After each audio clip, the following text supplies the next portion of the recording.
కదా, అవి చేయకుండా సెటిల్గా చెప్పాలి అన్నాడు. 35 mm లెన్స్ వేసాడు, అలా తీసుకెళ్ళిపోయాడు క్లోజప్లో. సో ఇలా వస్తుంది అది. వరద, చిన్నప్పుడు నీకు కథ చెప్పేవాడిని, నీకు గుర్తుందో లేదో. 2వ శతాబ్దం పర్షియన్ సామ్రాజ్యంలో సుల్తాన్ ఎంత పెద్ద సమస్య వచ్చినా తన బలమైన సైన్యానికి కూడా చెప్పకుండా ఒక్కడికే చెప్పేవాడు. సుల్తాన్ కావాలన్నది ఏదైనా తెచ్చిచ్చేవాడు, వద్దన్నది ఏదైనా అంతం చేసేవాడు. వాడి పేరు అనగానే వాడు అక్కడ. భలే చెప్పారు సార్, సూపర్గా చెప్పారు. ఇప్పుడు మీ ఓన్ స్టైల్ ఏదైనా చెప్తారా మూవీలో కాకుండా, ఫుల్ ఆఫ్ యాక్టింగ్తో? అంటే థియేటర్స్ చేసినప్పుడు బాడీ మూమెంట్, ఎక్స్ప్రెషన్స్ ఎక్కువ ఉంటాయి. అవును.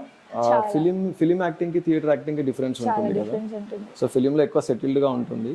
థియేటర్ చేసినప్పుడు we have to move our hands and. So recent గా రవీంద్ర భారతిలో ఒక షో చేశాను నేను, స్వయంవరం, మహారాణి స్వయంవరం అని. దాంట్లో విలన్ ఫణీంద్ర భూపతి క్యారెక్టర్ చేశాను. అది ఎలా ఉంటుందంటే, నటు ఈ పిలుపునే నేను అల్లుడు గారు అనేలా మారుస్తాను చూడు.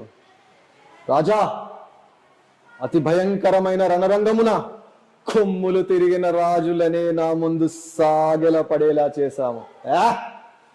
ఈ చదరంగము ఒక లెక్క. మీరు వివాహములకు సిద్ధము చేసుకోండి. ఏర్పాట్లు మామూలుగా ఉండకూడదు.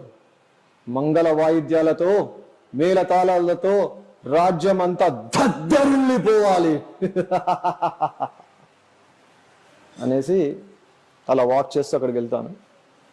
అక్కడ హీరోయిన్ కూర్చొని ఉంటుంది, చెస్ బోర్డు ఉంటుంది అన్నమాట. అలా కూర్చొని, యువరాణి, పరాక్రమాలను చేయించవలసిన రాకుమారులను ఇలా మీ ముందు చదరంగం ముందు కూర్చోబెట్టావే, ఇది నీ తెలివి అనుకునవాలేనా లేక కాలయాపన అనుకునవాలేనా? అది లాస్ట్ లైన్ సరిగ్గా రాలేదు, గుర్తులేదు. అంటే థియేటర్ ఆర్టిస్ట్, లైక్ మీరు థియేటర్ ఆర్టిస్ట్ గా చెప్పారు. ఎన్ని ప్లేస్ చేస్తుంటారు సార్ ఇప్పటి వరకు? నేను 5 ప్లేస్ చేశాను. 5 ప్లేస్ చేశారు. నేను ఇంకా చేయాలనుకుంటున్నాను. ఇంకొక ప్లేలో, సేమ్ ప్లేలో డిఫరెంట్ క్యారెక్టర్ చేశాను. ఇప్పుడు నేను చెప్పింది ఫణీంద్ర భూపతి క్యారెక్టర్, ఇది సురభి వాళ్ళది.